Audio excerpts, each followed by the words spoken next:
It's official. The University of Southern California has more Heisman Trophy Awards than any other program in the country. You are Locked On Trojans, your daily podcast on the USC Trojans, part of the Locked On Podcast Network, your team every day.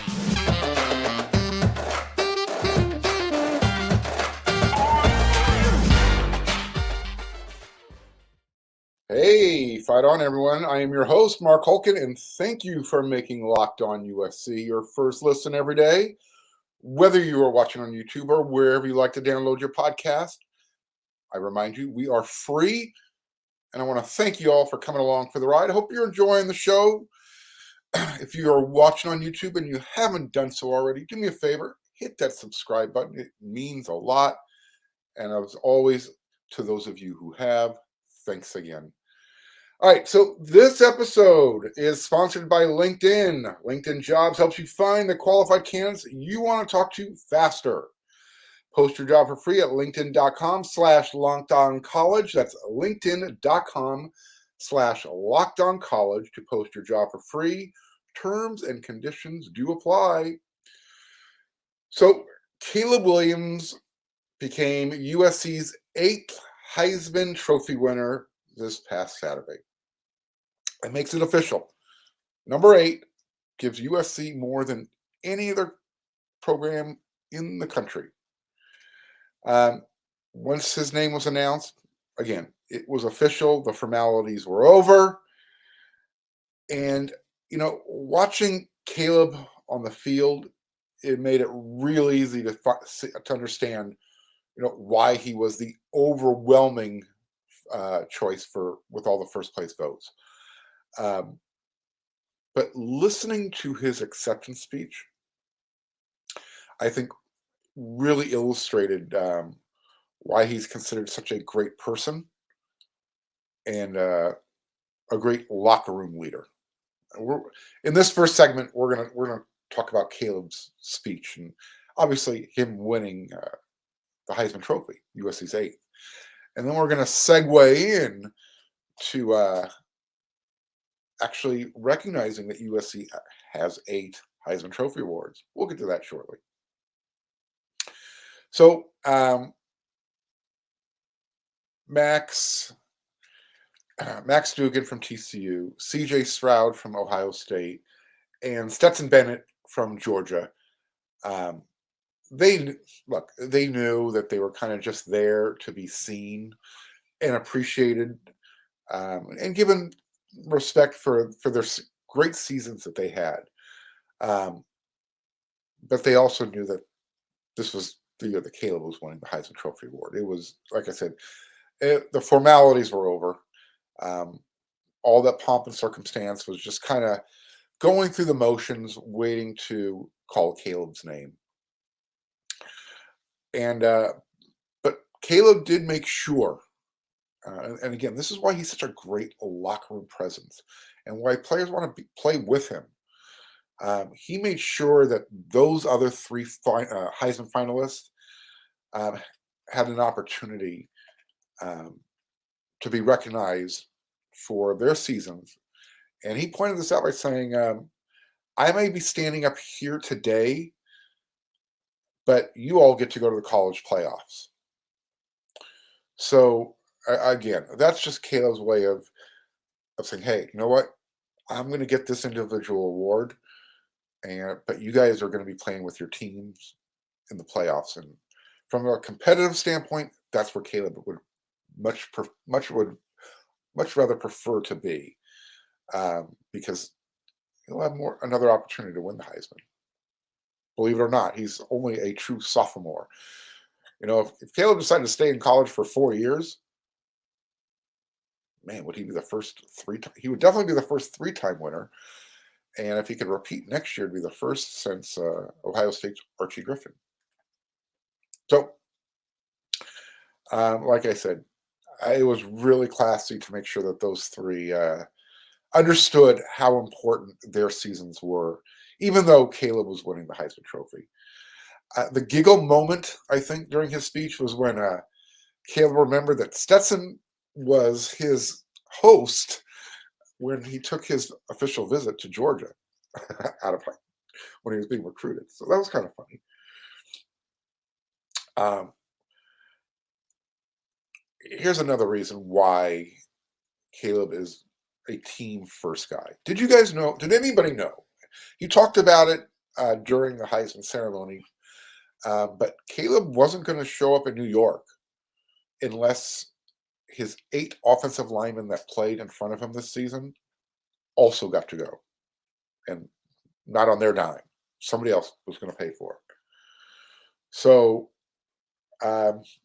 obviously Caleb was in New York, and so were his offensive linemen.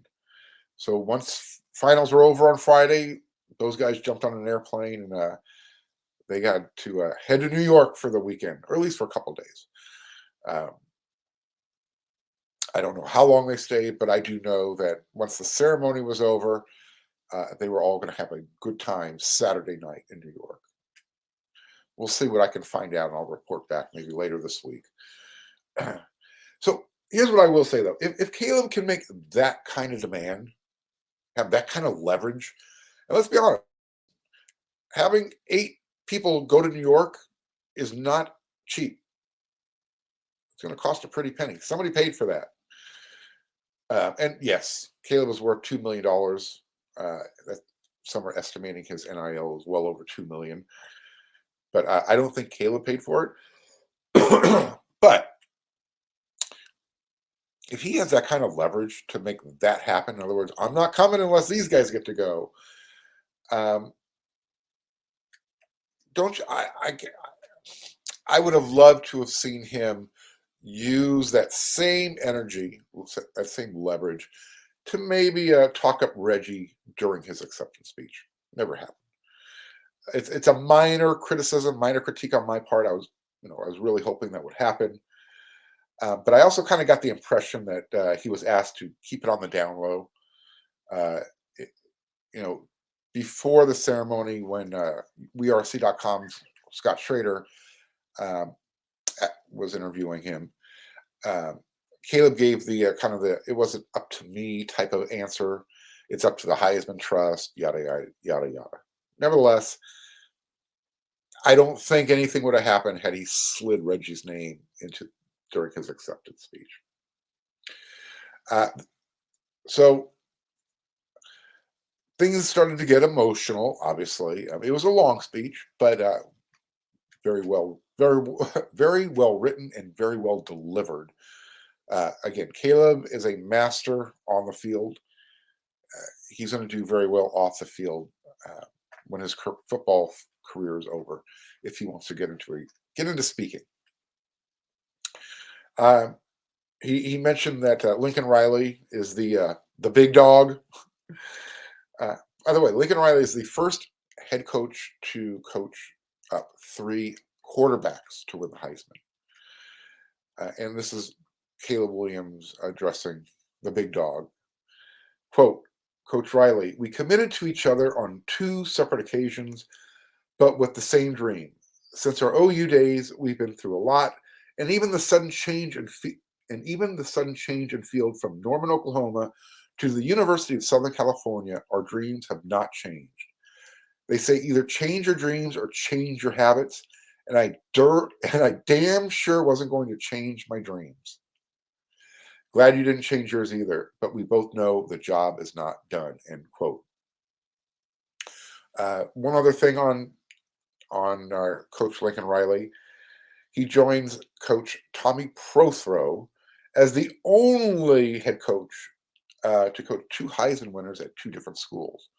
He had Gary Beeman at UCLA in 1967, and before he got to UCLA, he was the head coach at Oregon State, and he coached up Terry Baker in 1962. Both those years, never mind. Not a good year for USC against those teams. Pete Carroll also coached 3 Heisman winners, by the way, not quarterbacks, but 3 Heisman winners. Carson Palmer, 2002. Matt Leinart, 2004. Reggie Bush, 2005. Again, overall, I thought it was a great speech. A little bit on the long side, but he I thought Caleb did a great job balancing things out with saying thank you and also talking to the future Caleb Williams, future potential Heisman Trophy winners, potential Trojans. The best part of his speech was, I guess, a letter he wrote to himself that he was recalling. He told his dad in the car on a ride home that he wanted to be He wanted to be a quarterback as a professional. That's what he wanted to do for a living. And so Williams said, I wanted to be a football player, but I wanted to be a quarterback. I loved it. I loved everything about it. So the next step came a few years later when he didn't play as his team played in a national championship game in high school. His coach told him that he was too small. So, quote, that night, a fire ignited in me. I wanted to impact the game. I wanted to share the ball with all of my teammates. So Williams said he and his dad stayed up all night. They put together a plan. It was called their 5:30 a.m. Breakfast Club workouts. We also had 6:30 p.m. lift, running, conditioning, getting bigger, stronger, faster. We had nutritionists, sleep patterns, sports psychologists, coaching experts in learning and playing the game. The more I learned, the more I wanted. But the path hasn't always been easy. So, quote, this is me speaking to the 11-year-old out there who is watching right now, who was told you were too small. Like they told me, get out there, show them how big your heart is. To the 7th grader who was passed over on the team like I was, use that adversity to ignite your passion like I did. To the 9th grader out there who no one believes can make varsity, you can if you believe. To the 10th grader losing the championship game, but had belief that we were going to come back down 20 in the first half. Always believe that there's one more Hail Mary up your sleeve. And to the college freshman who was fighting for a chance to contribute and get on the field with your brothers. Your time is coming. Keep going. And then if you lose your bid to get in the college football playoffs, know that you'll get through it like I did. And like I just learned, back to work. The job isn't done. The early setbacks that I encountered lit a fire in me. It started my journey. Your journey will be your own. Just keep believing and keep pursuing your goals.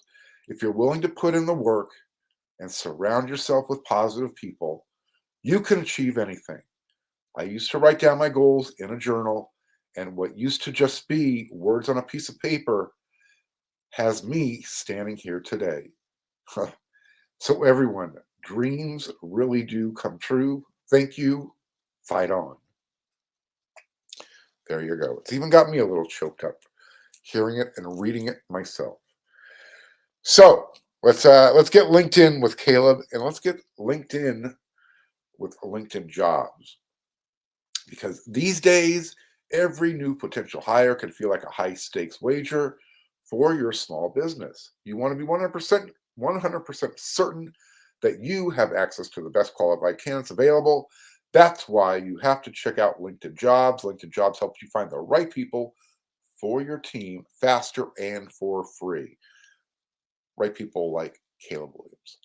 So you're going to add your job and the purple hashtag hiring frame to your LinkedIn profile so you can spread the word that you're hiring. They have simple tools like screening questions that make it easy to focus on candidates with just the right skills and experience so you can quickly prioritize who you'd like to interview and hire. People like Caleb Williams. It's why small businesses rate LinkedIn Jobs #1 in delivering qualified competitors. LinkedIn Jobs helps you find the qualified candidates you want to talk to faster. Post your job for free at linkedin.com/lockedoncollege. That's linkedin.com/lockedoncollege to post your job for free. Terms and conditions do apply.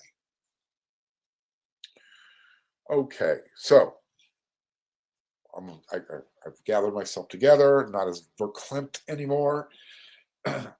I'm a pretty passionate guy. So if you've ever played sports or coached, and I've done both, when you start hearing those words, you can relate to them. And so uh, if you're a passionate person like myself, uh, sometimes it's hard to control those emotions. So I apologize, but I shouldn't apologize. So screw it. So, all right, I mentioned that USC has 8 Heisman trophies. They can actually claim 8 official Heisman Trophy Awards. You want to know why? Because the night, Saturday night, the ESPN Chris Fowler, he MCs the show. He said that USC has 8, and he said it twice. Right on. For me though, I just think it's unfortunate that no one mentioned Reggie Bush's name by name. I mean, Matt Leinart did early, during the whole pomp and circumstance portion of the show. When they were interviewing him, Carson Palmer. Matt Leinart spoke about how he would do anything he could to help Reggie get his Heisman back, and make it public again where he can hold it up and USC can talk about it.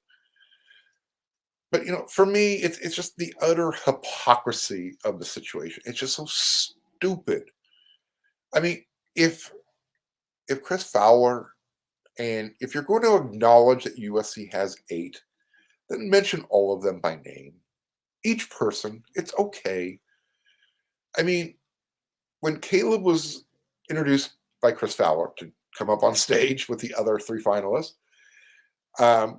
he introduced him as Caleb Williams. He's hoping to be a record 8th Heisman winner from USC, and the first Trojan finalist since 2005. 2005 was the year Reggie became USC's 7th Heisman Trophy winner. Okay. So technically, yes, Matt Leinart was also a finalist in 2005. If you connect the dots, I mean, 8th winner, you know exactly who Fowler was referring to in his monologue when he was welcoming Caleb Williams to the stage. And what's so ironic about that is that when Caleb was actually named USC's 8th Heisman Trophy winner, giving them more than any other program in the country, he would have been on the stage had Reggie Bush been invited and allowed to be there.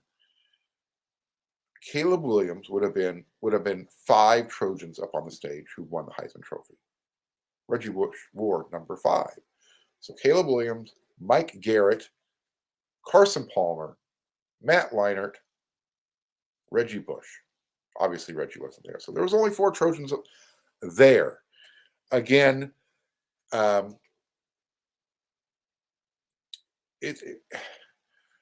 Mike Bohn was there. Obviously, Mike Bohn, USC athletic director.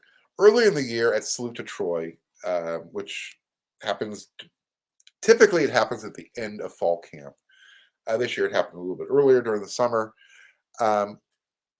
Salute to Troy is it's a booster benefit where boosters come and they get to hang out with the team, get to sign autographs, have a barbecue, yada yada yada. Anyways, Mike Bohn said he and USC were going to do everything in their power to get Reggie's Heisman back and put it back on display at USC.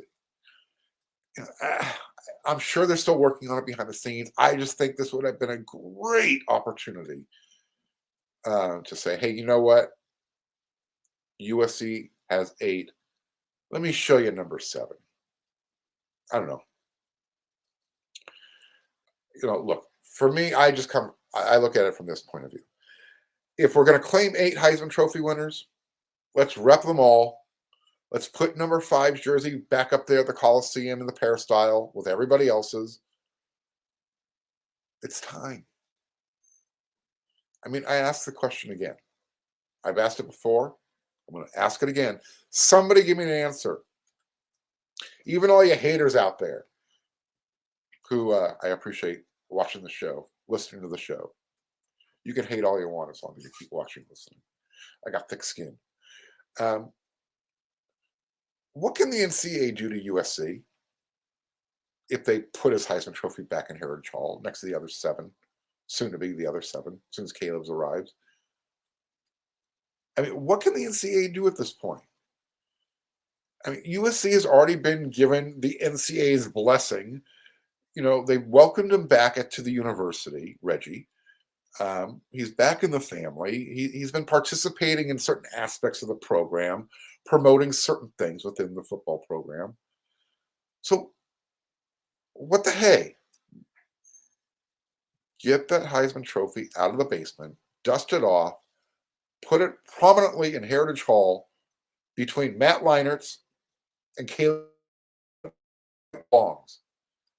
These are the 8 Heisman trophies I want to see inside Heritage Hall.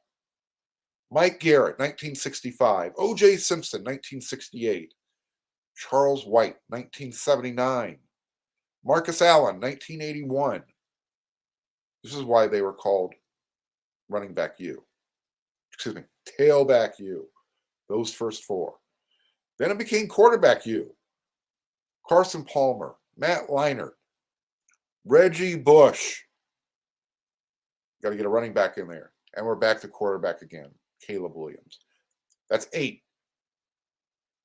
Look, USC, they gave Oklahoma, they gave Alabama, they gave Ohio State, they gave Notre Dame a chance to get close, or in Ohio State and Oklahoma's cases, to tie USC with 7. But after a 17-year hiatus, USC is back at the top of the leaderboard with 8. So, Oklahoma, Ohio State, Notre Dame, they have 7. Hey, they had a chance. Ohio State had a chance to get 8. C.J. Stroud was rep there this year. He was one of the 4 finalists. Had a great season, just not as good as Caleb's. So, hey, this is a time for Trojan fans, for the Trojan family. Let's put a little bit of pressure on USC. Pick up the phone, send an email, go to Heritage Hall, demand Reggie's Heisman Trophy to be put back where it belongs. It's the worst thing that's going to happen. Someone's going to have to explain to you why they're not doing it. And when they say why they're not doing it, explain to them then how come Reggie's allowed to come back to the university and hang out. Like I said, the hypocrisy is just ridiculous. You know what? At Locked On USC, we believe everybody's home should be where your family feels safe, especially over the holidays. This season, give yourself and your family the gift of peace and protection with the #1 rated home security system, SimplySafe.